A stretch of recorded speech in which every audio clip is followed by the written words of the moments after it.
Дорогие зрители, приветствую вас, добро пожаловать. Вы смотрите Ak-Touch India Today. Я Анджана Кашьяп.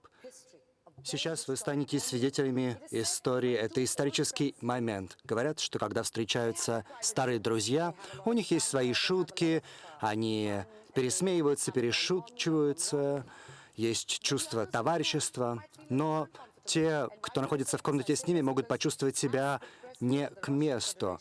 Почему я это говорю? Президент Российской Федерации Владимир Путин встретится в Нью-Дели с премьер-министром Нарендрой Моди. Внимание всего мира будет приковано к этой встрече. Владимир Путин, без всякого сомнения, один из влиятельнейших политиков мира. Его решения касаются и влияют не только на Россию, но и на страны по всему миру. Он притягательная, загадочная фигура на мировой арене. Ничего более захватывающего быть не может. Да, Анджана? Здравствуйте, меня зовут Гита Мохан. С нами человек, который, как известно, является одним из лидеров, которые наиболее долгое время занимают свой пост. Он наблюдал все, распад стран, изменение различных конфигураций мировой политики от Ельцина, Трампа, Манмохана Сингха, Нарендра Моди. Он видел, как мир меняется у него на глазах, и он провел Россию через бурные годы и сумел укрепить свое положение как силы, с которой необходимо считаться. Спасибо большое, господин президент, что сегодня вы с нами. Мы представляем Ak-Touch и India Today, а с нами президент Российской Федерации Владимир Путин. Спасибо большое за то, что присоединились с нами. Как вы поживаете? Надеюсь, что и вам у нас в России хорошо. Надеюсь, что вам Москва нравится, Кремль, где мы сейчас с вами работаем. У нас, как видите, тоже все развивается по плану. В целом мы довольны ситуацией, которая складывается у нас в экономике. И самое главное, на данный момент я очень рад тому, что предстоит встреча, как вы только что сказали, с моим другом, с премьер-министром Моди. Мы давно договаривались увидеться именно в Индии. Нам есть о чем поговорить, потому что объем нашего взаимодействия с Индией очень большой. Я уже не говорю про историю наших отношений. Она носит вообще уникальный характер, уникальный. Ну и хотел бы сказать, что и путь, который прошла Индия с момента завоевания своей независимости, всего за 77 лет. Это очень короткий срок в истории.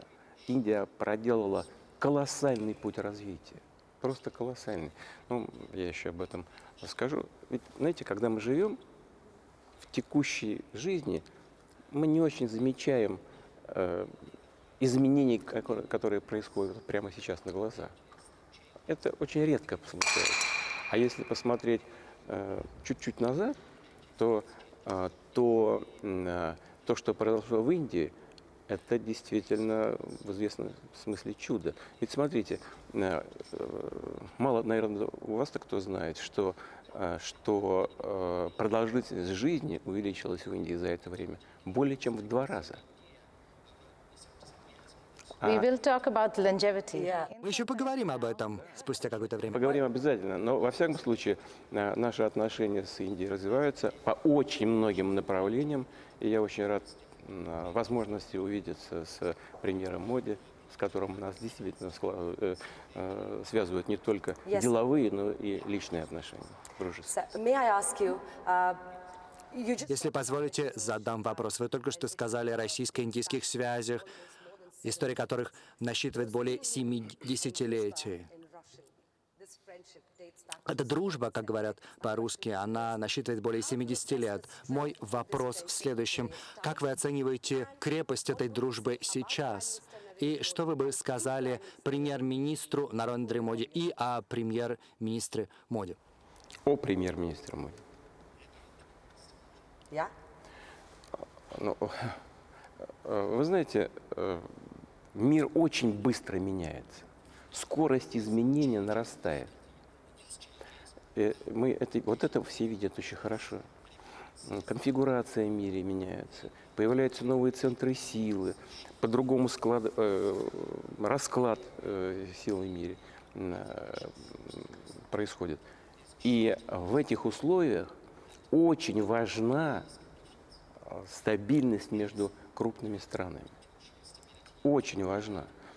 Она создает определенную базу, основу для поступательного развития и в двустороннем плане, и в мире в целом.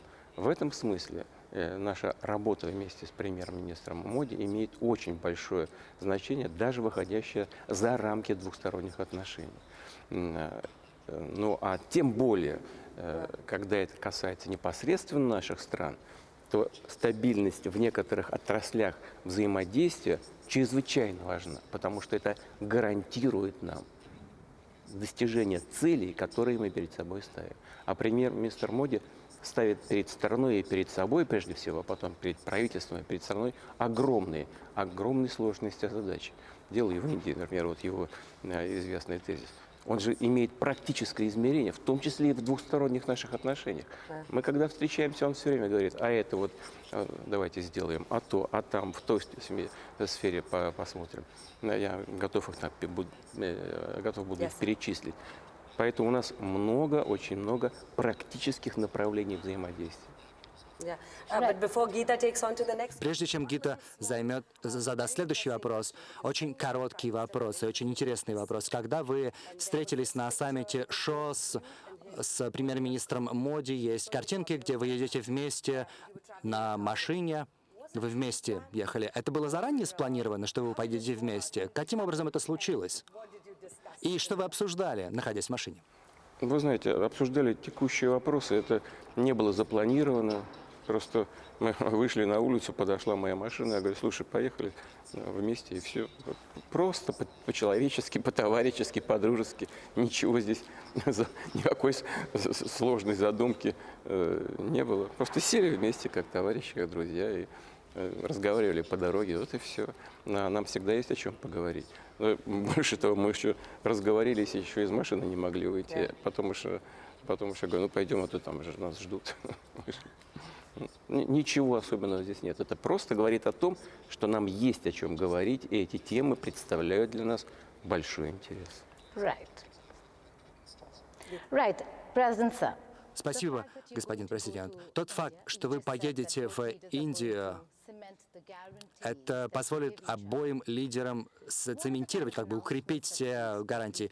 Какие заявления можно ожидать? Мы говорили о передаче технологий, о наращивании торговли.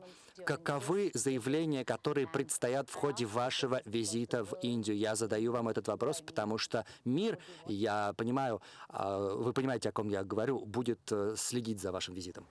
Ну, то, что мир будет следить за нашим визитом, здесь ничего особенного нет. Индия – огромная страна, 1,5 миллиарда человек, развивающаяся экономика.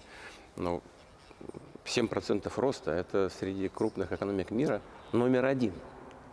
Моди это сделал, он добился этого. Понимаете, этим может гордиться индийский народ, и он как руководитель правительства. Понятно, что всегда есть критики, которые полагают, что можно было бы сделать лучше. Но это результат. Но у нас есть целый план нашего взаимодействия по важнейшим отраслям. Значит, и важнейшие из них, конечно, те, которые устремлены в будущее, это высокие технологии. А мы с Индией сотрудничаем по этим направлениям. И в космосе, и в энергетике. Причем в атомной энергетике это хорошо известно. Кудам Кулам один из лидеров таких крупных проектов у нас. Так? Судостроение, авиация. У нас очень много интересных направлений, устремленных как раз в будущее. Например, тот же искусственный интеллект.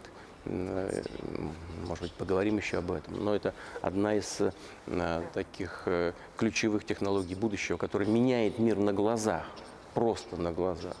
Все увеличивает в разы и вызовы создает определенные. Это тоже правда.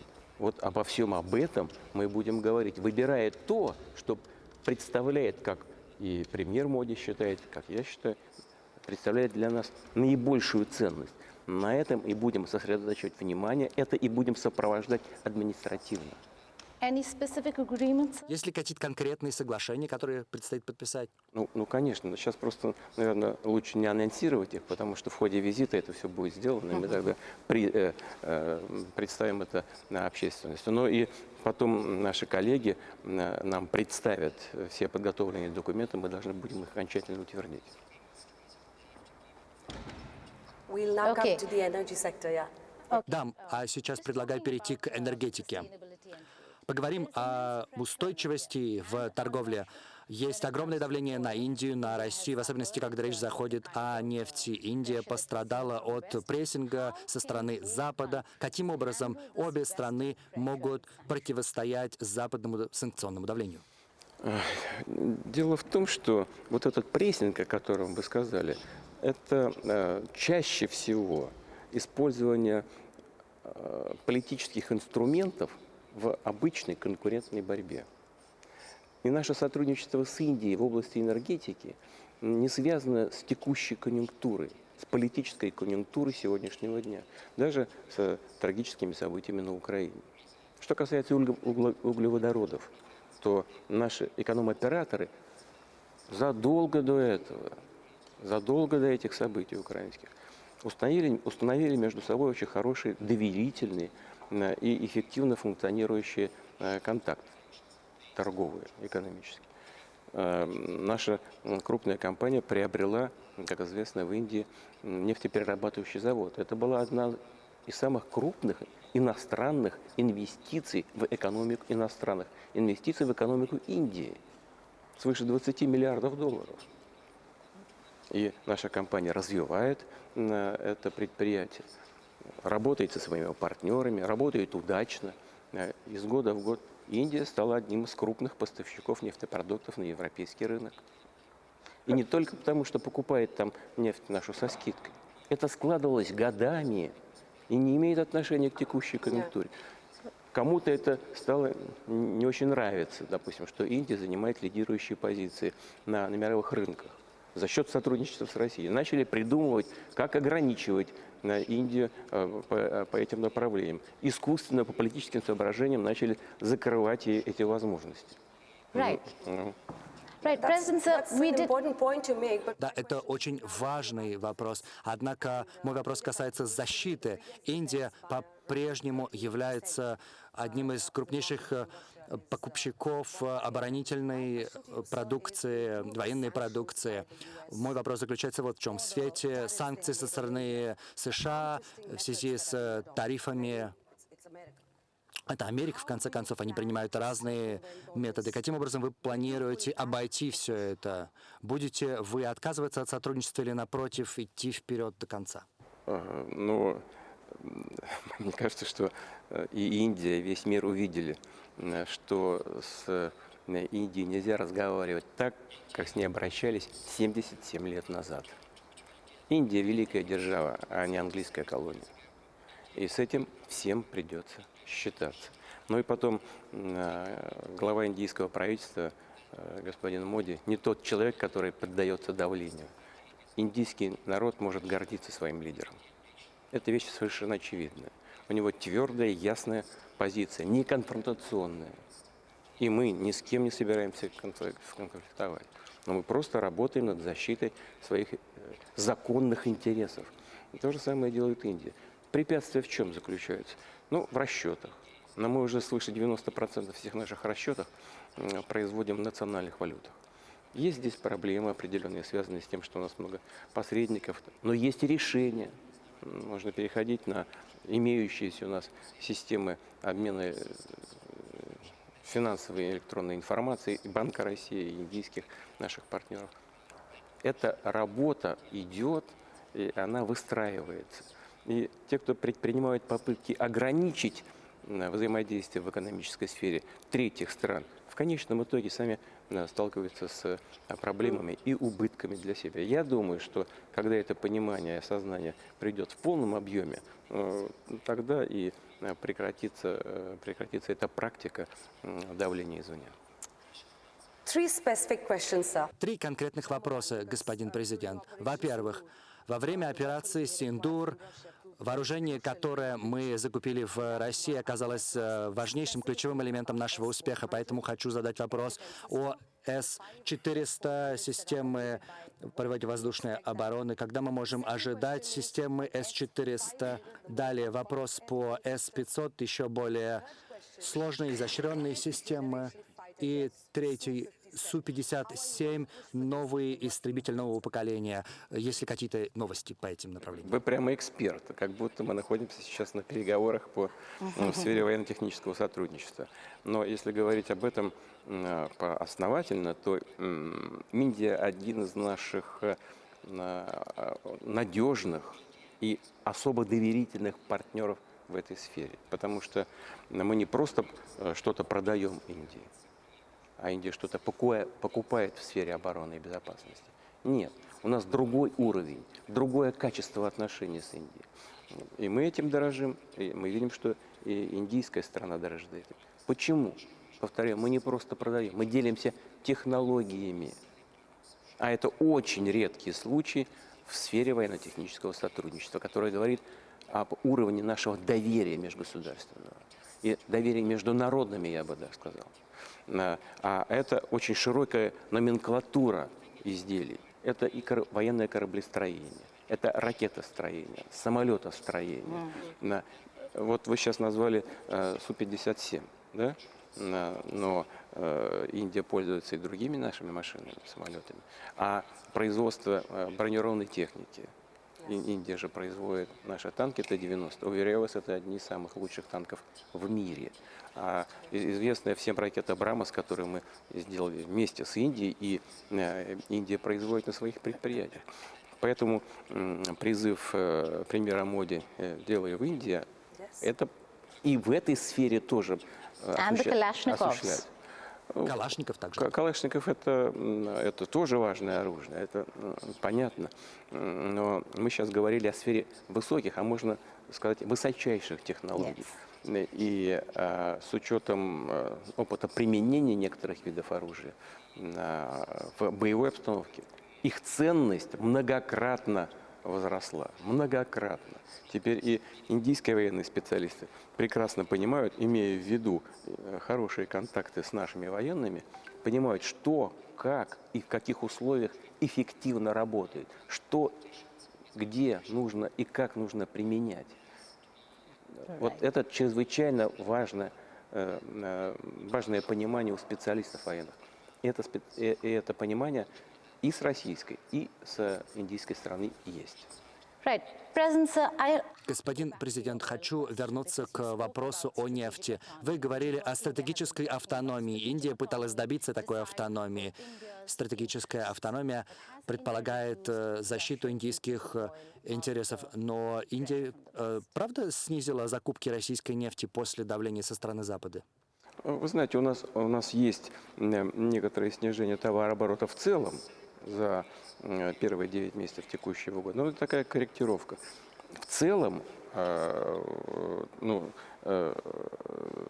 торговый оборот у нас находится на примерно таком же уровне, как и был. Я сейчас не могу сказать вам точно по цифрам, по месяцам, но торговля нефтепродуктами, нефтью, производство нефтепродуктов для потребителей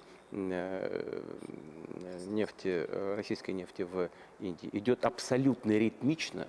Я знаю настроение российских партнеров, российских компаний. Они считают, что их индийские контрагенты – это надежные и очень серьезные люди. right. The other important aspect Еще один важный аспект сотрудничества Индии и России – это ядерная сфера. Россия является одним из крупнейших игроков на ядерной арене. Есть ли какие-то новые заявления, объявления о ядерной сфере? Есть. Есть. Как не быть.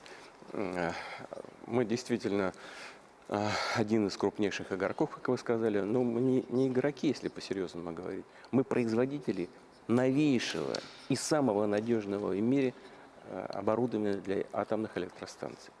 Российская компания «Росатом» больше всех других компаний мира производит и строит ядерных реакторов для атомных электростанций за границей. 22 атомных блока.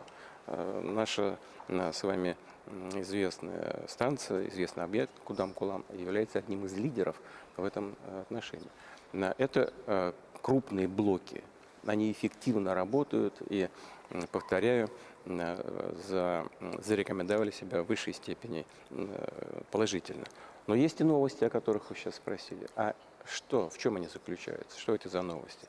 Но новости заключаются в том, что Россия единственная, наверное, сейчас страна в мире, которая способна производить и производит электростанции, атомные электростанции малой мощности. Такие электростанции уже работают в России. Причем значит, мы можем производить и в надводном варианте, и на земле. И это очень хороший вариант, который в отдельных местностях может эффективно применяться. Где нет необходимости строить крупные электростанции или потом тащить электросети от объектов генерации до потребителя. А можно в каких-то труднодоступных регионах, в труднодоступных местах ставить небольшие атомные генерации. That's a lot of collaboration. Это очень обширное сотрудничество. Вы говорили про делай в Индии, делайте с Россией. Как президент Трамп отреагирует на все это? Вы знаете, ни я, ни премьер Моди, несмотря на то, что мы испытываем некоторое давление со стороны, никогда, я хочу это подчеркнуть, хочу, чтобы вы услышали, никогда не выстраиваем свою работу между собой против кого бы то ни было. У президента Трампа своя политика, свои задачи. Мы решаем свои, не против кого бы то ни было, а за себя, обеспечивая свои интересы, индийские и российские. Но мы никому не вредим в нашей работе, и поэтому думаю, что лидеры других государств это должны оценить. President, sir, Господин президент, что касается господина Дональда Трампа, у меня есть и второй вопрос про него, потому что недавно if you're buying oil from Russia, он говорил, что если вы покупаете нефть у России, you're the one who's funding он говорил это об Индии, вы финансируете таким образом войну между Россией и Украиной. Как бы вы охарактеризовали господина Дональда Трампа, президента Соединенных Штатов Америки? Вы знаете, я никогда не даю характеристик своим коллегам, даже тем, с кем работал раньше, уже тем более действующим лидерам отдельных государств. Эти оценки должны давать граждане, которые голосуют за того или иного лидера в ходе избирательных кампаний. Что касается покупок или покупки энергоносителей у России со стороны Индии, хочу отметить, я уже это говорил однажды публично, ведь Соединенные Штаты до сих пор покупают у нас то же самое ядерное топливо для своих атомных электростанций. Это ведь тоже топливо, уран, для атомных электростанций, работающих в США. Но если США имеют право покупать у нас топливо, почему Индия должна быть лишена такого права? Это вопрос, требующий своего кропотливого исследователя, и мы готовы подискутировать на этот счет и с президентом Трампом. But you being very kind, Вы очень добро отозвались. Вы сказали, что не даете характеристики Трампу, но он постоянно это делает. Он использовал тарифы в качестве оружия против Индии в том числе. И сейчас есть и вопросы с поставками угля. Как вы думаете, вам нужно отреагировать на такие слова? Вы знаете, он проводит свою политику, полагая, и у него есть советники. Он не с потолка берет это, у него советники, которые считают, что проведение вот такой тарифной политики, связанной с введением дополнительных тарифов на своих контрагентов, в конечном итоге приносит пользу экономике США. Он делает это искренне, я полагаю. Наши эксперты считают, что здесь есть опасности, но это выбор самой страны и лидеров той или иной страны, какую экономическую политику выбирать. Мы этого не делали никогда, не делаем, не собираемся. У нас экономика открытая.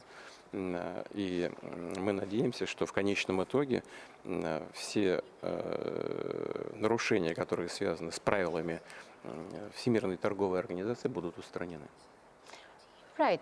President, sir, things Господин президент, changed a little between US and Russia. The fact that состояние отношений между Россией и США несколько поменялись. Нам было бы очень интересно послушать вчера вашу встречу с господином Уиткофом и Кушнером. Наверняка это была очень интересная встреча. Были ли какие-то красные линии, которые Россия вновь подтвердила? Что произошло? Об этом сейчас рано говорить. Я не думаю, что вам было бы интересно слушать, потому что она продолжалась 5 часов, она и мне надоела уже 5 часов. Но она была необходима, потому Yeah, it что... went on for 5 hours. 5 hours. 5 часов. Да, Mr. Witkoff and Mr. Kushner. Уиткоф и Кушнер. да, а я один, представляете, безобразие какое. Вот. Но если говорить серьезно, то она была очень полезной, потому что то, что нам привезли американские коллеги, было основано так или иначе на наших договоренностях до моей встречи с президентом Трампом на Аляске.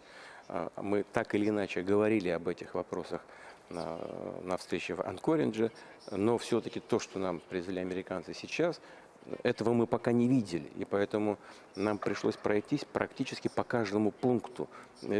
Поэтому и это заняло столько времени. Так что это была, это нужная была беседа, абсолютно конкретная и обстоятельная. Okay, can I ask this question? Я хотела бы задать вопрос. Specific Были ли какие-то конкретные пункты, где вы не согласны? Какие-то конкретные вопросы несогласия? Где есть путь вперед? Да, такие вопросы были, мы их обсуждали, но это сложная работа и сложная миссия, которую взял на себя президент Трамп, надо отдать должное, это, я говорю, без всякой иронии, потому что добиться того, чтобы конфликтующие стороны пришли к какому-то консенсусу, это непростая задача. Но президент Трамп действительно, я в этом уверен, искренне пытается это сделать. Поэтому мы проходились по каждому пункту, говорю я еще раз. И где-то мы говорили о том, что да, это можно обсуждать, а с этим мы согласиться не можем. Именно в таком ключе и шла работа. Сказать сейчас, что конкретно нам не подходит, а с чем мы могли бы согласиться, мне кажется, это преждевременно, потому что это может просто нарушить тот режим работы, который пытается президент Трамп организовать. Но ведь они чем занимаются? Челночной дипломатией. Вот они поговорили с представителями Украины, потом поговорили с европейцами, потом приехали к нам, потом у них опять встреча с украинцами и европейцами. Ну, я думаю, что надо включаться в эту работу, а не мешать. So you're saying that the 28 Вы говорите, что 28 пунктов, вот это предложение, сейчас не обсуждается? Обсуждают. It is, Как раз они и it обсуждают. is on the table. Просто они разбили эти 28, потом 27 пунктов на 4 пакета и предложили нам обсуждать вот эти 4 пакета. Но по сути это те же самые 27 Yeah, пунктов. we'll go back to that and try and understand Да, мы вернемся к этому и попытаемся понять, как двигается работа. Итак, что произошло на Аляске? Вы встретились с президентом Трампом. it was all about the peace deal, right? Все было посвящено мирному договору. Что произошло? Clear and sincere intent. У вас действительно было ощущение искреннего желания и намерения? Да, было ощущение, даже не просто ощущение, мне и сомнений нет, что у президента Трампа искреннее желание. Сейчас не будем говорить, чем это вызвано, не будем говорить о том, чем продиктовано это искреннее желание, но оно точно совершенно есть. И у Соединенных Штатов, и у президента Трампа есть наверняка свое понимание того, почему это нужно закончить и как можно быстрее. В том числе, кстати говоря, и по гуманитарным вопросам. Я считаю искренне, что это тоже один из побудительных мотивов поведения президента Трампа по этому сюжету, потому что он все время говорит и уверен искренне, что он хочет минимизировать количество потерь И он, полагаю, что исходит в том числе из этих гуманитарных соображений. Но есть и другие, и политические, и экономические. Поэтому я думаю, что США стремятся на поиску этого решения. Right, he has spoken about Да, он действительно говорил о своих намерениях, вы совершенно правы. Он говорил, что он заканчивал войны и конфликты, он заявлял, что к расстройству Индии, что он сумел наладить мир между Индией и Пакистаном, а сейчас он смотрит на Россию и Украину. Вы действительно считаете, что он миротворец? Ну, в случае, касающегося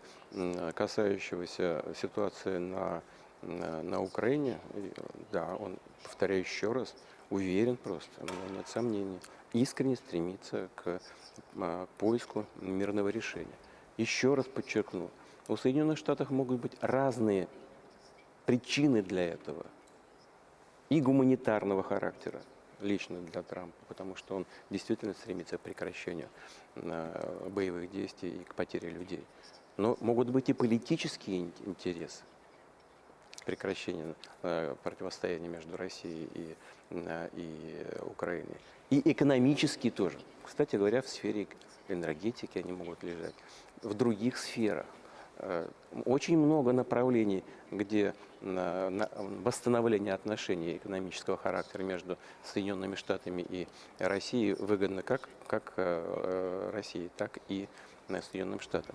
Я вот показал некоторые письма, сейчас не буду тоже об этом говорить, письма крупных американских компаний к нам.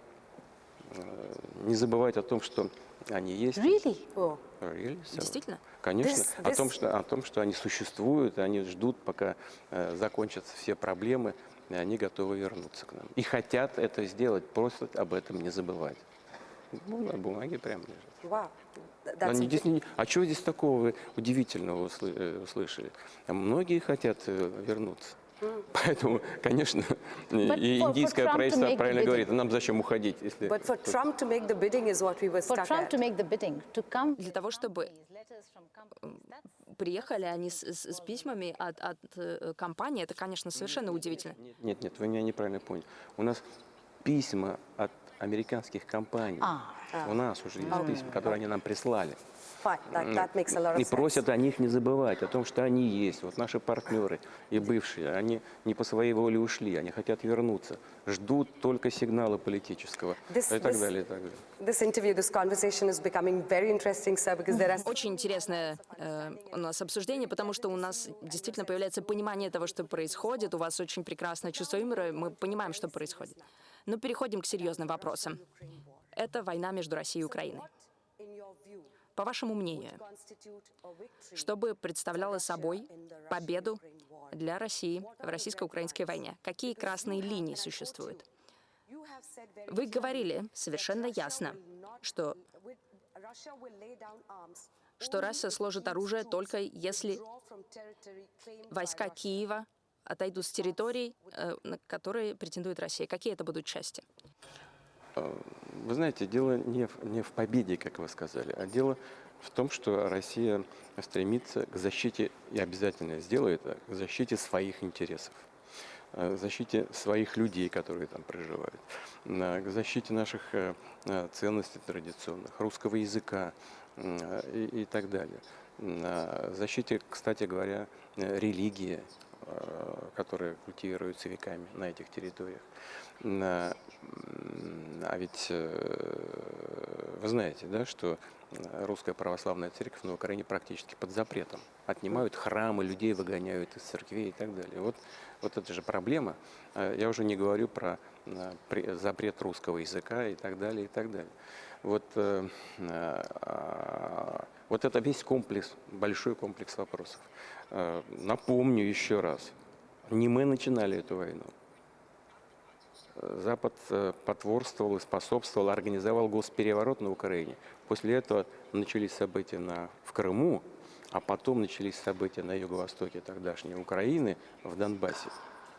И мы, вы знаете, не говорят же об этом. Мы 8 лет пытались решить эти вопросы мирным путем, подписали мирные соглашения в Минске, Минские соглашения, в надежде, что удастся мирными средствами урегулировать эту проблему. Потом выяснили, что западные лидеры, они сказали об этом публично, что они не собирались выполнять этих Минских соглашений, а подписали их только для того, чтобы дать возможность вооружиться Украине и продолжить вооруженную борьбу уже с нами. Мы вынуждены были через 8 лет на уничтожение людей, которые проживают на Донбассе, никто почему-то на Западе об этом ни слова не вспоминает. Вынуждены были начать признать эти республики, во-первых, а во-вторых, начать оказывать им поддержку. И наша специальная военная операция – это не начало войны, а попытка ее закончить. Закончить войну, которую Запад развязал против нас руками украинских националистов. Вот что происходит на самом деле. В этом суть происходящих проблем. Закончим мы тогда, когда решим, достигнем целей, поставленных перед началом специальной военной операции. Освободим эти территории. Вот и все. So what is that goal? What is the end game? Каковы эти цели? Какова конечная цель Владимира Путина на Украине? Так я же сказал. Мы признали вот эти... Послушайте, мы 8 лет не признавали самопровозглашенных республик. 8 лет. Они провозгласили независимость, а мы старались наладить отношения между остальной частью Украины и этими республиками.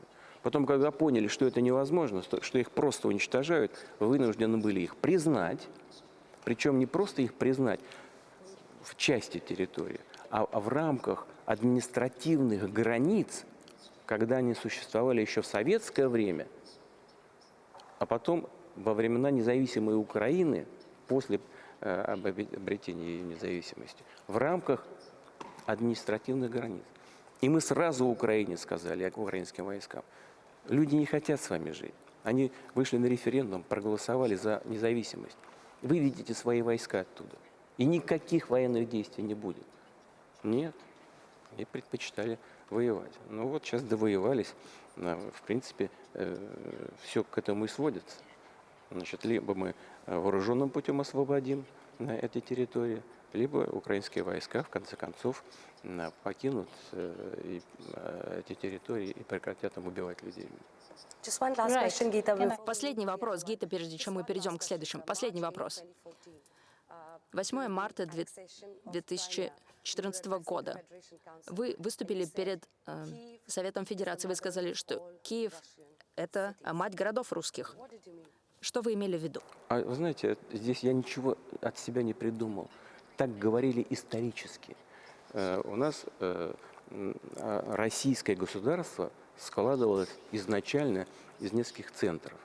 Первая столица, ну так по истории, это была в районе города Новгород на северо-западе. Потом оттуда все государственность она перетекла в город Великий Новгород, а чуть попозже в Киев. И вот это была Древняя Русь. И с тех пор Киев и называли мать городов русских. Потом история разворачивалась таким образом, что произошел раздел древнерусского государства, часть этого единого когда-то древнерусского государства начала развиваться с центра в Москве, часть попала в другие страны. Например, вот эта часть, где Киев, там некоторые другие земли, эти части попали сначала вместе образовали государство с Литвой, потом объединились с Польшей, возникла Речь Посполитая. И таким образом эта часть древнерусского государства оказалась в Польше. А в 17 веке попросилась назад в Россию. Right. Geeta. President, sir, Господин президент, вы упоминаете историю, и это подводит меня к тому, что я начала делать, когда начался Канинский. Я ездила в Луганск, в Донецк, в Херсон, Луганск. И большинство людей действительно говорят по-русски. Они говорят на русском языке, они были очень разочарованы, что на востоке Украины Киев запретил этот язык. Но они также были шокированы, что как Путин делает это с нами, мы его народ. Многие женщины, с которыми я говорила, были шокированы. Что вы можете сказать людям на востоке Украины, у которых семьи на самом деле в России, которые на постоянной основе переезжают между Россией и Украиной? Что бы вы им сказали? Я не понял вопроса. Шокированы чем? That they were shocked that there Люди, с которыми я встречалась, были шокированы, что была начата операция, в ходе которой были уничтожены их дома. Они жили на востоке Украины, они всегда любили Россию, русский народ, они были сами русскоговорящие. Ответ очень простой. Они жили, видно, в той части Украины, которая, в той части, скажем, той же самой Луганской или Донецкой области, которая находилась под контролем киевских властей. Но та часть Луганской или Донецкой области, которая не находилась под их контролем, она уничтожалась киевским режимом. И мы вынуждены были начать оказывать поддержку той части, которая заявила о своей независимости. Первое. А второе, мы предоставили людям возможность высказаться на открытом референдуме. Кто считал целесообразным быть вместе с Россией, он за это проголосовал. Кто нет, он мог спокойно уехать на другие части украинского государства. Пожалуйста, мы этому не мешаем. So what do you make of President Zelensky? А что вы думаете о президенте Зеленском? NATO, the European Union promised him EU, nothing really. Ему пообещали натовское членство. И в самом деле был шанс на то, что Украина присоединится к НАТО. Это реальное было предложение им? Когда этот господин приходил к власти, он заявил, что он будет стремиться любой ценой, любым способом к миру и не пожалеет для этого ничего, в том числе своей карьеры. Но, как видим, теперь все совсем смотрится по-другому. Он, как и его предшественники, начал руководствоваться не интересами народа, а интересами узкой группы националистов, причем радикально настроенных националистов, и, по сути дела, решает вот их задачи. И этот режим, он очень по своей ментальности очень действительно похож на неонацистский режим, потому что крайняя форма национализма и неонацизма – это почти одно и то же. Это почти равные понятия.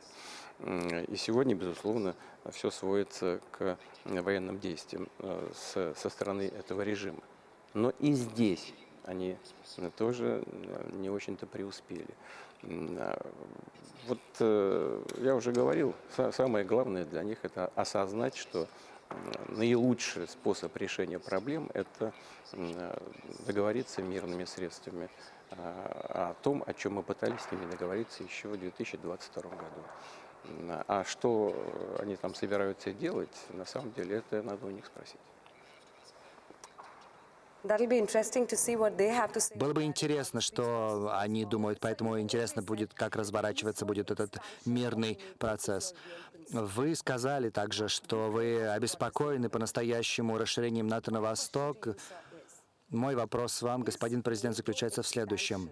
Экспансия НАТО, является ли она реальной угрозой или лишь предлогом для того, что, как вы думаете, You want control over. для того, чтобы установить контроль над частью Украины? Или вы в самом деле считаете, что происходит большая несправедливость в отношении русского языка и так далее? Слушайте,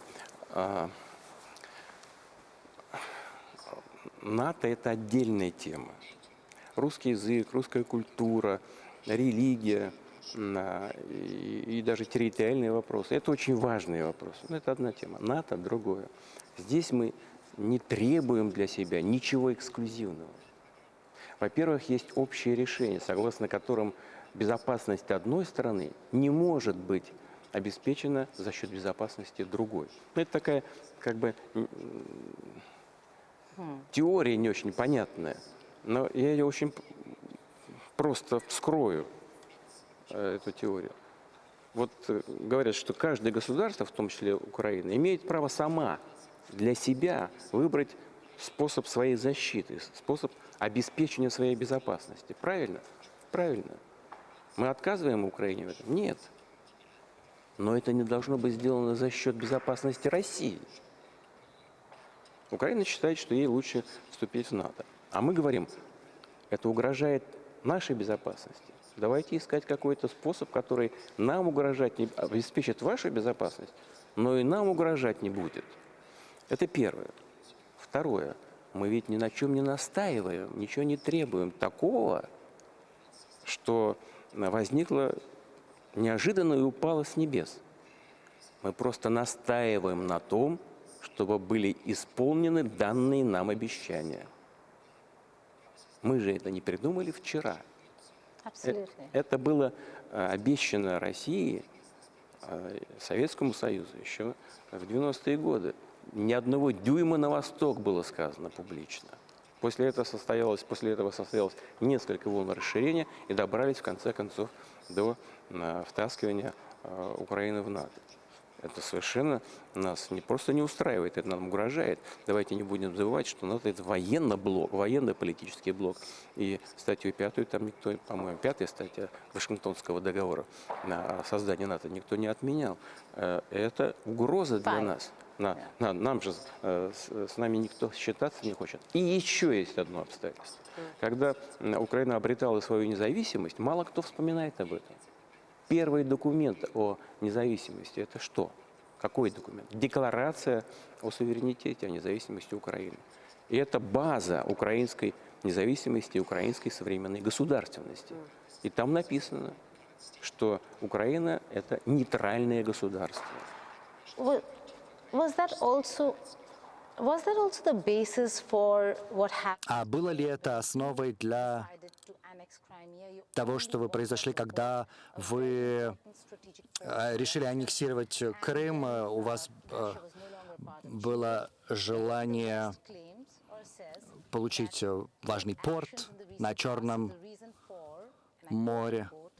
the isolation of Russia. И потому что Запад пытался изолировать Россию, как об этом много раз говорилось. Нам не нужно было получать этот важный порт в Крыму, потому что он был наш.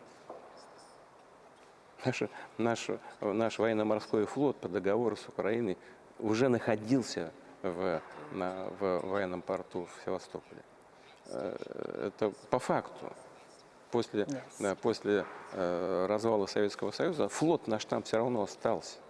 Дело совершенно не в этом, хотя это важно, но дело не в этом. И мы не аннексировали Крым, я хочу это подчеркнуть. А мы пришли только на помощь людям, которые не хотели свою жизнь, свою судьбу связать с теми людьми, которые учинили государственный переворот на Украине. Они сказали, ага, националисты в Киеве совершили госпереворот, нас кто-то спросил об этом. Да, мы оказались в составе независимой Украины после развала Советского Союза. Да, так исторически сложилось. Ну хорошо, ладно, теперь будем так жить. Но мы исходим из того, что мы живем в демократическом государстве, А если здесь госперевороты случаются и с неизвестными последствиями, то мы с этим не согласны. Мы не хотим так жить. И возникла угроза не просто давления, а расправы над крымчанами. Россия пришла им на помощь. А как же? А если кто-то думает иначе, что Россия будет поступать иначе, то глубоко заблуждаются. Мы всегда будем защищать свои интересы и своих людей. Right. Okay. Can I, Anjana, Yeah, just sure. ask one brief? Если позволите, задам короткий вопрос, прежде чем перейдем к следующему. Вы хотите вновь стать частью группы 8, потому что об этом много сейчас говорят. Россия стремится к восстановлению своего членства в группе 8? Нет. That's an interesting answer, sir. Интересный ответ.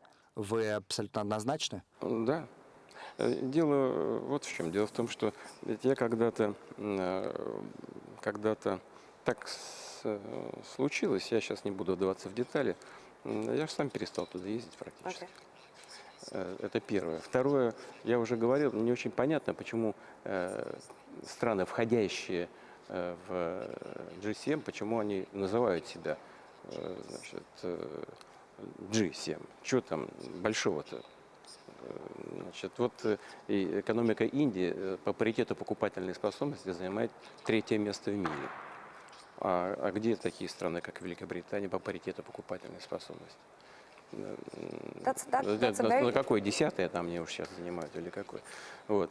Конечно, это все страны с высокотехнологичной экономикой, мощная основа существует, никуда она не делась.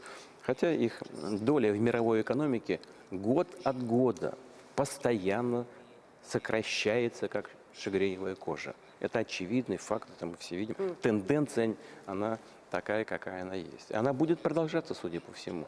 Во всяком случае, из-за той совершенно, ну, так скажем, аккуратненько, на мой взгляд, ошибочной политики экономической, которую проводят многие власти этих стран. Ну, рецессия в Германии очевидно, что третий год подряд. Во Франции сложное положение на грани рецессии тоже. В других европейских ведущих странах. Поэтому, ну, тем не менее, это важная площадка. Они работают там, что-то между собой решают, обсуждают, и дай бог здоровья, это дело хорошее. Но я повторяю еще раз, я в какой-то момент просто перестал туда ездить.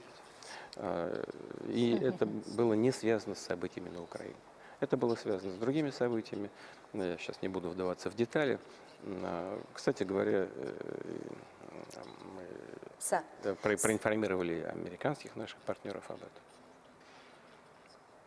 sir, Господин президент, In this meeting, during this meeting. на этой встрече вы им сказали об этом? Ну, и на этой тоже. Wow. with Mr. Vitkov. На встрече с господином Уиткофом? Да, затронули эту тему тоже. Oh, that's a very important aspect to it. Это очень важный аспект. China. Вы так думаете? Я не думаю, что это так важно, но если вы так полагаете, хорошо. Okay, sir.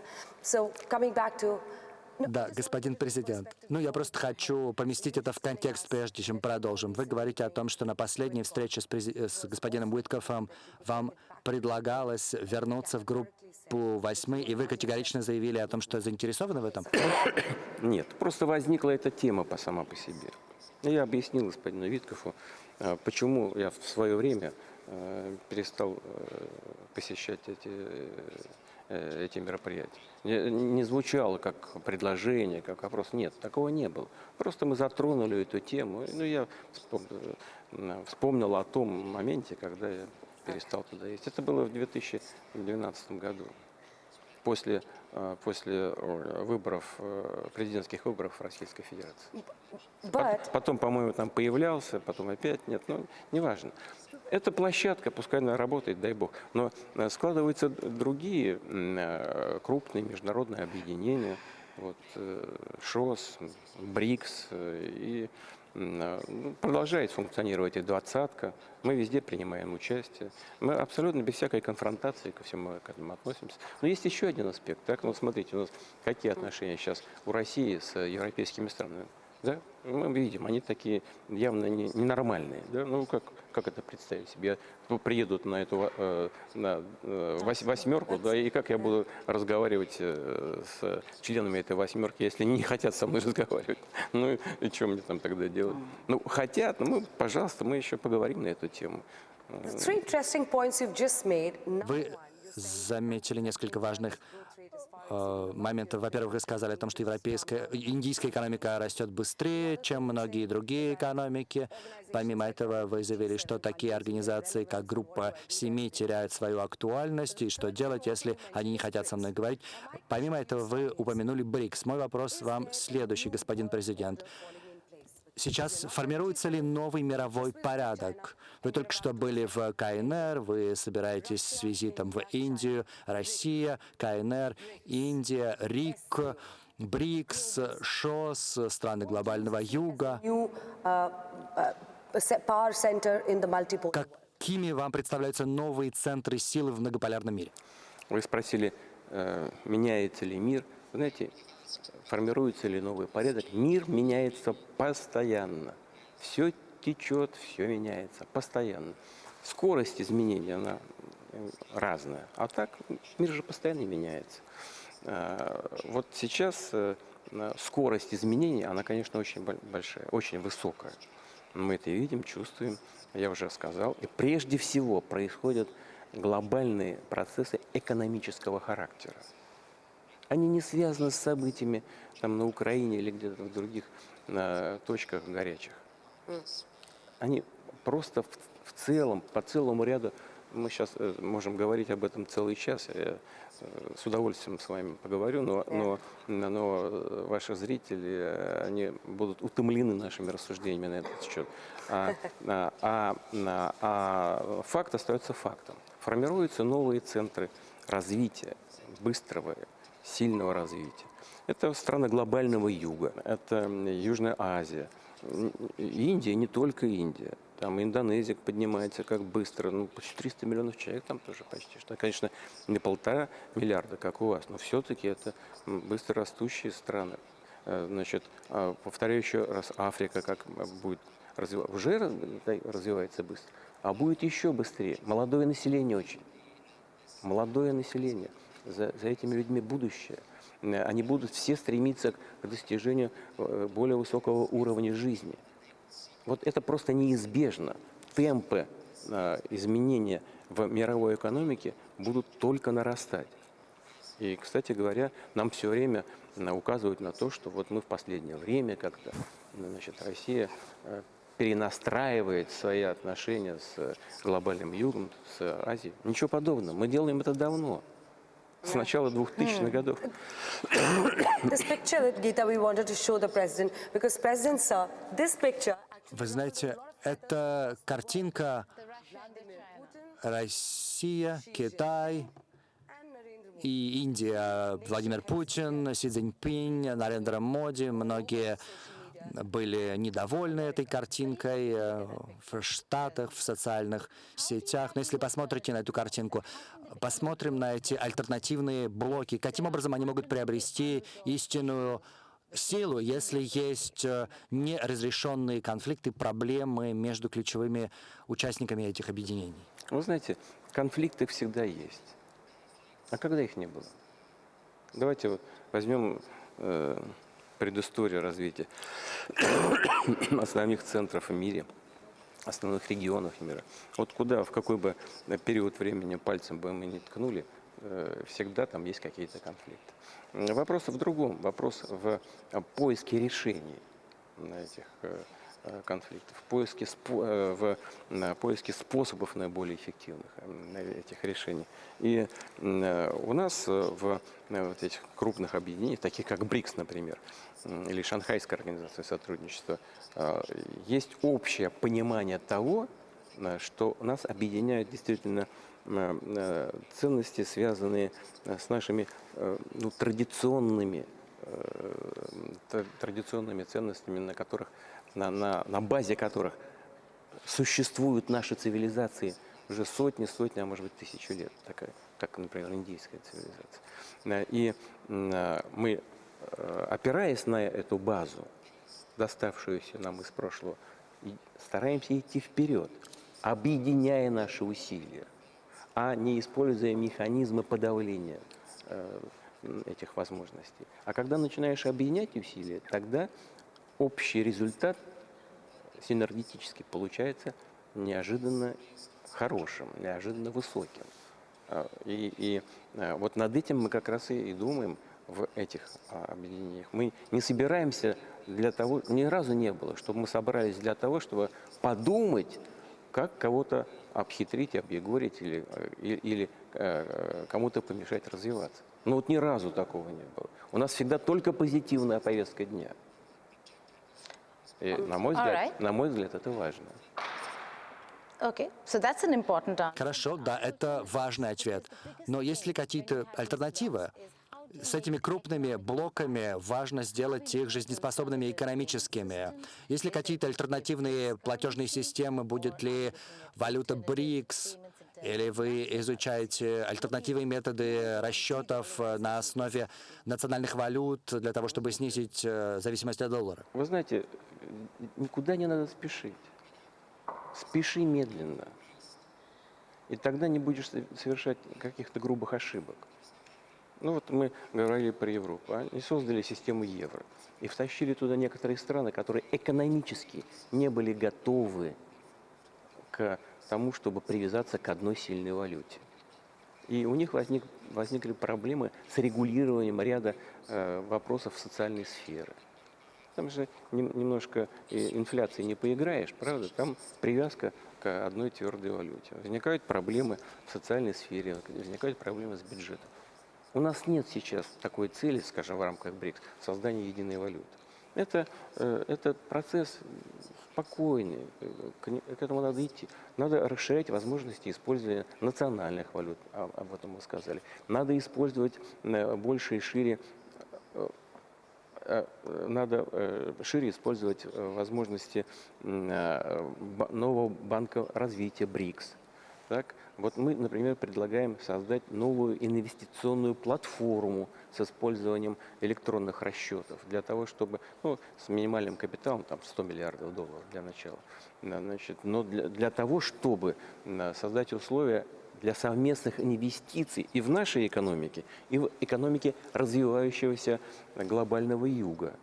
И полагаю, что это может быть очень интересно, потому что это вложения, которые могут помогать и развитию стран, реципиентов этих инвестиций, и нам могли бы помогать, потому что мы бы вместе с этими странами производили бы хорошего уровня, качества продукцию по приемлемым ценам, что способствовало и развитию стран Юга, и нашему развитию. И инструментов таких расчетов может быть все больше и больше. Современные средства электронные деньги, современные средства платежа электронные, они существуют и очень быстрыми темпами развиваются. И эта работа не против кого-то. Совсем нет. Это просто совершенствование тех инструментов, которые и так в мире существуют. Вот и все. Они же есть. Before we move on to What is the the other- roadblock? What is the roadblock in the rupee? А какие препятствия к платежам в рупиях, например? Здесь нет препятствий. Это вопросы экономического характера. Мы прекрасно понимаем и отдаем себе отчет в том, что у нас есть определенный дисбаланс в торговле. Но, скажем, правительство Индии не вводит ограничения. Почему? В нашей взаимной торговле. Почему? Потому что он нуждается и в нефти, и в нефтепродуктах. Правительство Индии нуждается в расширении, в увеличении приобретений российских удобрений, потому что эти удобрения крайне нужны аграриям из Индии. И премьер Моди постоянно ставит этот вопрос. Пожалуйста, прошу вас увеличить поставки, увеличить поставки. Здесь дело в другом. Дело в том, что дело не в рупиях, а дело в том, что на эти рупии могут закупать наши соответствующие компании. И мы думаем над этим. Не только индийское правительство, но и мы. Мы согласны с тем, что этот диспаритет нужно решать. Но не с помощью запретов, а с помощью поиска таких сфер деятельности, которые были бы выгодны и Индии, и нам. И вот по нашей инициативе, это по нашей инициативе, в ходе визита моего, там будет развернута соответствующая выставка наших импортеров из Индии. Импортеров. Это, скажу вам честно, это мое прямое указание было правительству Российской Федерации продумать, что мы дополнительно могли бы закупать в Индии. Мы думаем над этим, причем с обеих сторон, в том числе и со стороны Российской Федерации. That's an incredible move. Это удивительный ход в пути вперед. Следующий вопрос, прежде чем мы перейдем к большой следующей теме. Как вы находите баланс, я спрошу напрямую, как вы находите баланс между Индией и Китаем, потому что совершенно очевидно, что вы хотите иметь хорошие отношения с обеими этими странами. Как вы находите баланс? Хотя есть некоторая напряженность между нами. Нам об этом хорошо известно. Индия и Китай наши самые близкие друзья. Мы этим очень дорожим. И мы не считаем себя вправе вмешиваться в двусторонние отношения между Индией и Китаем. Но я знаю и премьера Моди, и председателя КНР Си Цзиньпинь стремятся и находят решения всех, даже очень сложных межгосударственных вопросов. И я знаю об этом, мне и премьер Моди об этом говорит, и председатель Си Цзиньпинь, и один и другой лидер обеспокоены каким-то растущим напряжением и прикладывают максимум усилий, максимум, я это вижу, я это знаю просто, для того, чтобы найти решение всем этим вопросам. И главное, им удается это сделать, благодаря их мудрости. И мы этому очень рады, но не считаем себя вправе как-то туда вмешиваться. Это двусторонние отношения. The next important issue. Следующий важный вопрос, связанный с Индией, это терроризм. Мы столкнулись с двумя серьезными террористическими атаками в Дели и в Пельгаме. Вопрос такой. Мы видим двойную идеологию по поводу терроризма в мире со стороны разных стран. Каково решение? Как вы считаете? Потому что Россия тоже сталкивалась с терроризмом, и в Индии это проблема. Как вы считаете? Каково решение? My freedom fighter ideology. Кто-то говорит, что это террорист, а кто-то, что это борец за свободу. Как разделить их? Ну, все очень просто. Значит, терроризм, за свободу надо бороться легальными средствами. Все, что связано с бандитскими средствами, с нанесением ущерба людям, не может быть поддержано. Для нас это вопрос решенный давно. Как вы правильно заметили, Россия неоднократно сталкивалась на протяжении своего периода своей новейшей истории с проявлениями жесточайших актов террора. И здесь с Индией мы полные союзники и целиком и полностью поддерживаем Индию в борьбе с терроризмом. Right. Okay. But there's Понятно. another country in the Но есть еще одна страна в этом регионе, очень важна для России и для Индии, это Афганистан. You are a very rare country to have recognized it. Вы одна из немногих стран, которая признала новый режим. Что заставило вас по-настоящему посмотреть на это как стратегический интерес, признать на тот момент Талибан? They have not given equal rights. Хотя говорят, что женщинам не даны равные права, и до сих пор остаются вопросы, проблемы с Афганистаном, что это станет страна, которая не признает равенство между мужчинами и женщинами, и другие вопросы также. В каждой стране достаточно проблем, и в Афганистане, наверное, тоже, имея в виду и то обстоятельство, что уже десятилетиями эта страна находится в состоянии гражданской войны. И это просто ужасно. Но Талибан контролирует ситуацию в Талибане. Талибан контролирует ситуацию в Афганистане, это очевидно. Это первое, и это просто реалии, с которыми нужно считаться. Второе, все-таки правительство Афганистана многое делает для того, чтобы бороться с тем же самым терроризмом, с террористическими организациями, например, с тем же исламским государством, с некоторыми другими формированиями подобного рода. Это нам тоже хорошо известно.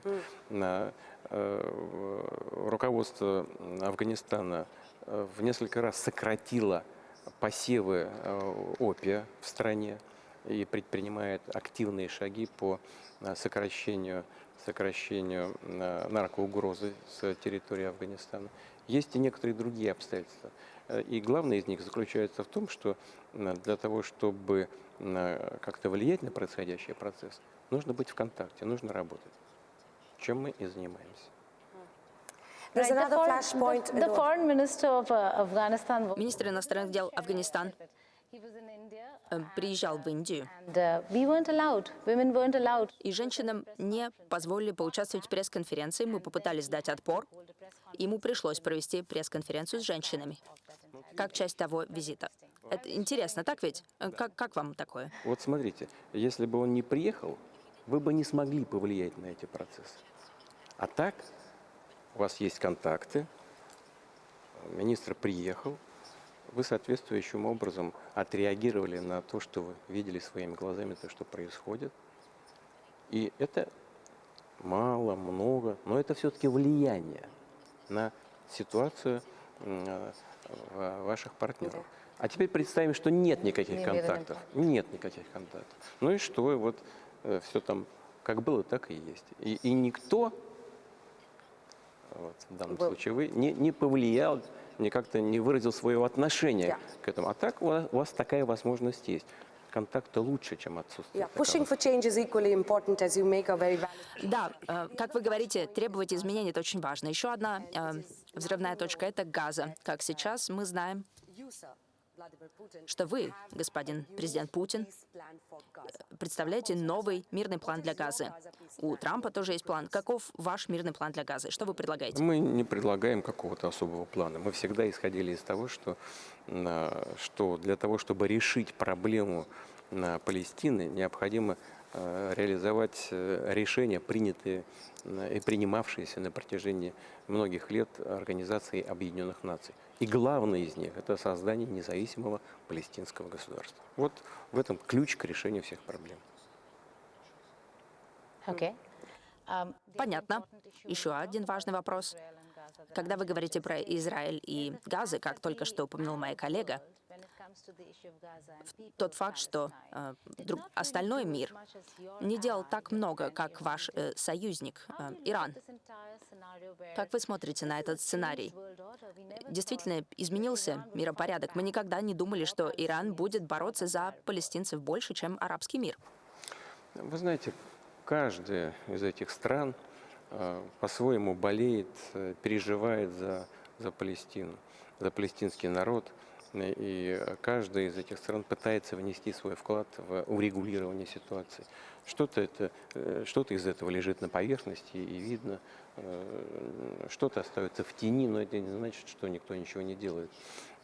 И это сложный вопрос. Повторяю, десятилетиями не могли его решить. Поэтому решить одним щелчком за несколько месяцев это невозможно. Но стремиться надо именно к этому, к созданию палестинского государства.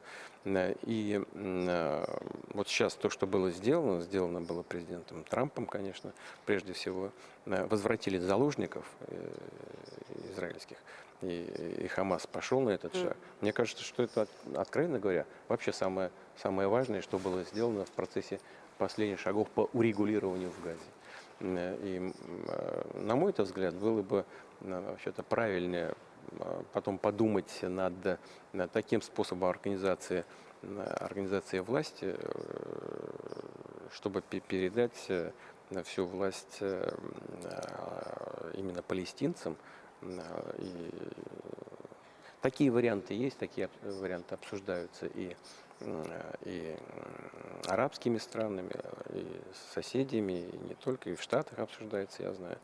Ну, и мы в рамках Организации Объединенных Наций, мы всегда были участниками этого процесса и продолжим эту работу вместе с нашими друзьями. Right. President Putin. Понятно. Президент Путин. Мы обсуждали геополитику.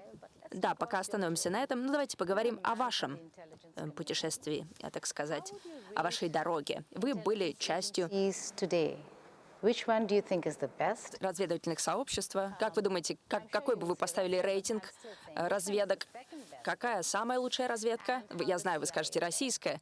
И на какой ступеньке стоит ЦРУ? Есть несколько таких мощных разведывательных служб в мире. Это и ЦРУ, это наша советская, российская разведка. Это, как известно, очень эффективная, кстати, это Моссад, израильская разведка. Ну, во многих странах мира есть традиция развития специальных служб. Вы знаете, мне, наверное, лучше не давать оценок эффективности работы чужих разведок. Качеством работы своей я доволен. Okay, fair enough. Справедливый ответ. So we would like to, because this is a rare opportunity. Это уникальная возможность, когда у нас есть возможность поговорить с вами, и мы хотели бы понять, What shaped Vladimir Putin что сформировало Владимира Путина. early years? Когда мы смотрели на ваши юные годы, мы почитали про ваши годы в КГБ, когда вы работали в Германии, потом вы переехали в Петербург, в Москву, вы работали с господином Ельциным. Actually shaped Что сформировало вас как человека, которым вы являетесь сегодня? Семья, в которой я жил и в которой я родился. Мои родители, окружение ближайшее. Я думаю, каждого из нас прежде всего формирует самое близкое наше окружение. Ну и потом, конечно, все, социальная обстановка, это коллеги, это, как вы совершенно точно заметили, работа в органах безопасности, потому что там очень строгая дисциплина, строгая идеологическая направленность, связанная прежде всего с защитой интересов Родины. На это направлена вся работа была советской внешней разведки. И я жил в этой среде много-много лет. I was watching one of your interviews where Я смотрела одно из ваших интервью, и вы, мне кажется, вы говорили со школьниками. И один из детей задал вам вопрос. Мне кажется, девочка задала вам вопрос. been the most shattering experience. Что было самым сложным опытом вашей жизни? Вы сказали, что распад СССР. How did that affect you? Как это повлияло на вас? Your vision of Russia. Как вы видите, какой вы видите Россию? Повлияло в том смысле, что мы всегда должны очень внимательно следить за каждым нашим шагом и должны понимать его последствия. Это первое. Второе, и это очень важно не только для Советского Союза бывшего, для России. Вы знаете, к какому выводу я пришел? Что Советский Союз в какой-то момент находился в таком состоянии, что он в лице его высших руководителей, да и вообще, может быть, даже и простых граждан, исходили всегда из того, что он такой огромный, такой великий, что ничего, никогда, ни при каких обстоятельствах с ним не может случиться.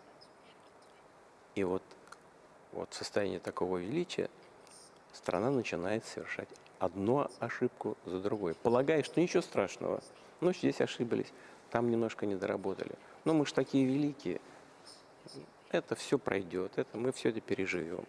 А количество ошибок нарастает, как снежный ком, и потом с этим очень трудно справляться. Так же происходит, я смотрю, и в некоторых других странах мира сегодня. Поэтому я внимательно... Are you going to name them? Вы назовете их? Нет.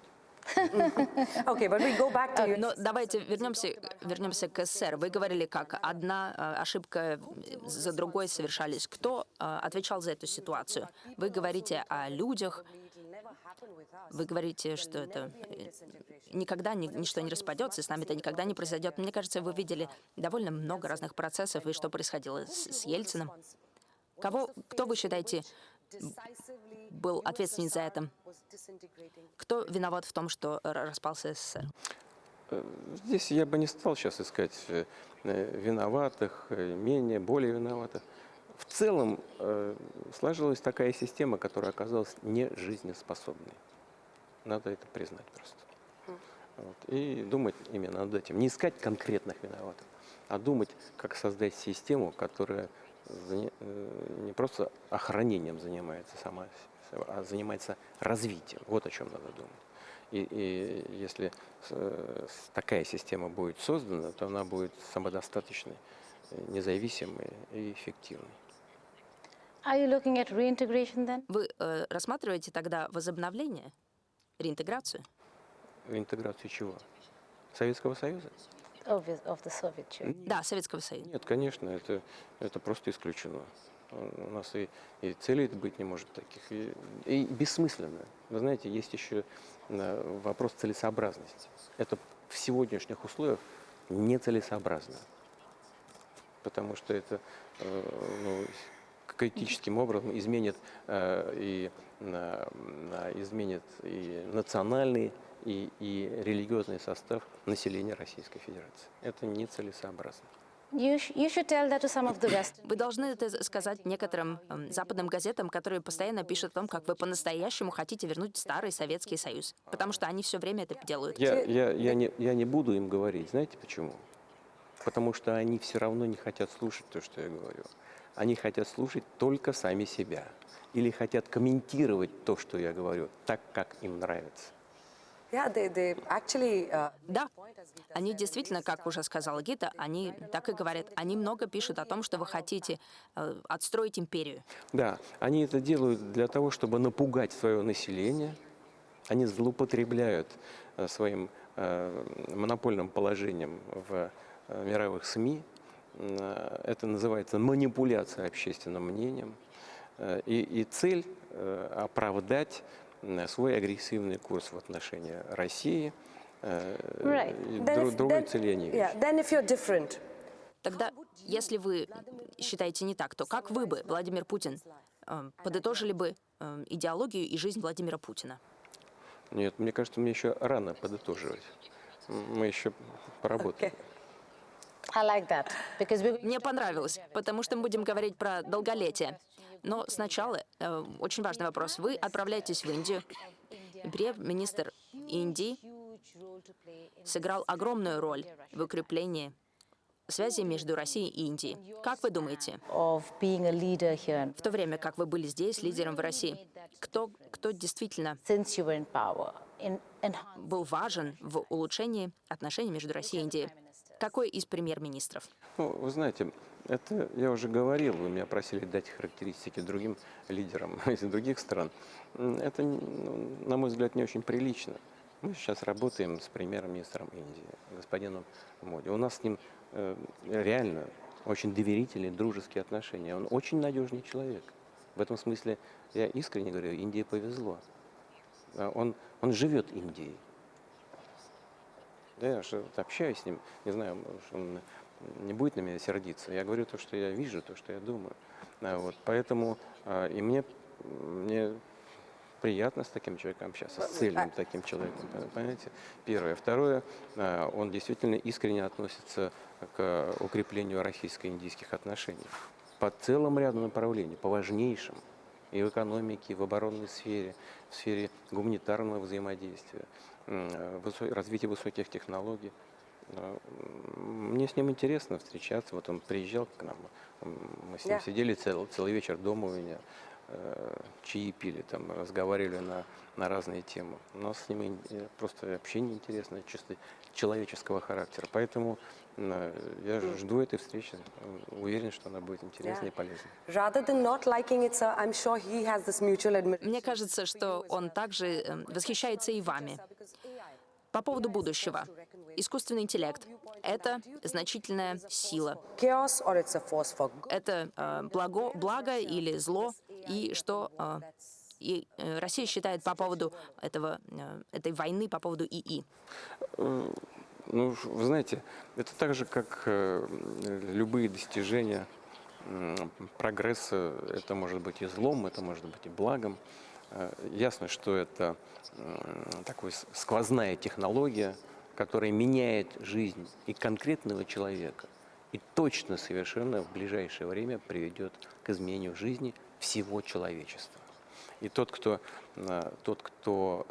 эти технологии освоит первым, будет применять их наиболее эффективно, он получит колоссальные преимущества и в экономике, и в социальной сфере, и в сфере обороны тоже. Везде. В сфере образования, в сфере науки, в медицине, везде. Потому что эффективность от применения технологий искусственного интеллекта в каждой из этих сфер многократно, просто кратно увеличивает эффект и эффективность работы. Но здесь есть и сложности, они все хорошо специалистам известны. Они заключаются в том, что все это основано на обработке большого числа данных, больших данных. Сюда сразу включаются в оборот личные данные человека. Это первое. И здесь, конечно, нам нужно предпринимать необходимые усилия для того, чтобы гарантировать безопасность, гарантировать права человека в самом широком смысле этого слова. Но есть еще одна очень важная вещь. Это те люди, которые обладают вот этими базами данных, они по сути через свои возможности, через возможности развивающихся вот этих технологий могут формировать по сути мировоззрение. Yeah, because we're talking about the future. But you, Мы говорим про будущее, но вы говорите также и про медицину. Вы только что говорили про медицину. there was a hot mic moment between you and Был момент, когда мы услышали вас и президента Си, и председателя Си. Вы говорили про долголетие и достижениях в биохакинге и медицине. Как вы считаете, достижимо ли бессмертие? Все конечно. Только Господь вечен. Можно увеличить продолжительность жизни. 100% наверняка можно. Вот 77 лет назад в Индии средняя продолжительность жизни была 31 год, а сейчас под 70. Вот медицина что делает. В 4 раза с лишним сократилась в Индии детская смертность. Это результат. Можно только вас с этим поздравить. Но это все результат работы медицины. А если применять еще в медицине искусственный интеллект, использовать искусственный интеллект для производства лекарственных препаратов, в том числе на уровне использовать там генную инженерию и так далее, вот то тогда, конечно, эффект будет просто колоссальный. Но все равно все конечно. Not hinting at your age, sir. Я не хочу, конечно, упоминать ваш возраст, но недавно было много протестов поколения Z по всему миру. Как вы общаетесь с молодым поколением? Сейчас многие лидеры выглядят все моложе. Как это происходит? И как вы общаетесь с молодежью в России? Знаете, здесь нет ничего нового. Ведь и у нас в литературе, в искусстве вот это противопоставление молодых людей, старого поколения, отцов и детей в нашей литературе, в классической эти образы всегда существовали, отцы и дети. Здесь нет нового. А знаете, в чем новое? В технологиях. Вот эти мессенджеры, телеграммы и так далее, они используются для того, чтобы как-то влиять на молодежную среду. Молодежная среда, она примерно одинаковая. Это молодые люди всегда более мобильны, более радикальны всегда. Всегда молодым людям, молодому человеку или девушке кажется, что вот они сталкиваются с такой-то несправедливостью, и, судя по всему, до них этого никто не видел. А вот они увидели, и сейчас они всем раскроют глаза. И больше того, они полагают, что с этими несправедливостями так легко расправиться, их так легко решить. Ну, когда если уже повзрослее человек становится, начинает пытаться сам что-то решить, сразу появляется понимание того, что решить-то проблемы можно, но не так просто, как казалось на первый взгляд. Поэтому с людьми надо работать. Нельзя говорить, что вы вот такие совсем молодые, вы совсем ничего не понимаете, и вот сидите у себя дома там за стенкой. Так тоже нельзя. Нужно постоянно быть в контакте с молодыми людьми и пользоваться их инструментами, их аппаратом, пользоваться теми же современными средствами доведения информации до них, обратной связи в социальных сетях. Надо там работать. Но я так понимаю, что вы отчасти этим и занимаетесь. Хочу вам пожелать успехов. Господин президент, мы могли бы говорить еще с вами целый час, но мы подходим к концу нашего общения. Вы только что упомянули религию и православную церковь. Это важный аспект. Я приезжала в Москву несколько раз уже. И каждый раз перед Рождеством потрясающие огни. Удивительно видеть, какая красивая Москва. Я в первый раз приехала, поэтому она была удивлена, что это лучше, чем в любом европейском городе. Но религия действительно играет важную роль. Как вы видите духовность в том, что касается вопросов моральных принципов, руководства российского общества и для вас лично? Ну, это основа. Мы все время, во всяком случае, последнее время, все время обращаемся к нашим традиционным, как мы говорим, ценностям. Это не значит, что мы на основе этих традиционных ценностей должны спокойно сидеть и никуда не двигаться. Это просто наша база,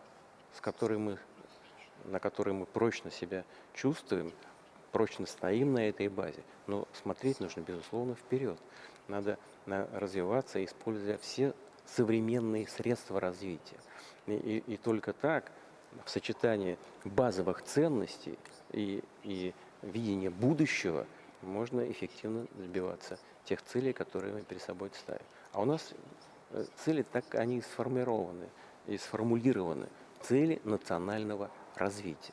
И я очень бы хотел, чтобы и цели нашего национального развития, и цели развития Индии, а их формирует правительство Индии во главе с премьер-министром Моди, чтобы они совпадали друг с другом, и чтобы мы, объединяя усилия, добивались максимального результата.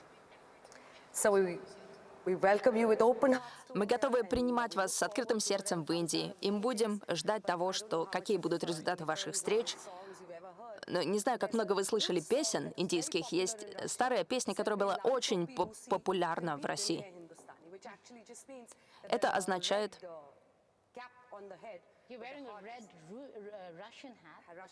красная русская шапка, сердце русское. Мне кажется, многие россияне знали эту песню. Что-то вы, может быть, хотите сказать об Индии, об индийской культуре, индийском обществе? Что бы вы хотели сказать всем индийцам, которые очень вас любят, которые хотели бы узнать, что им хочет сказать президент Путин? Вот вы сейчас сказали об индийской культуре, о российской культуре. Вы знаете, у нас существует, мне так кажется, что у большого количества граждан Российской Федерации существует такое представление об индийской культуре как о какой-то сказке. Красивой, яркой, многообразной сказке.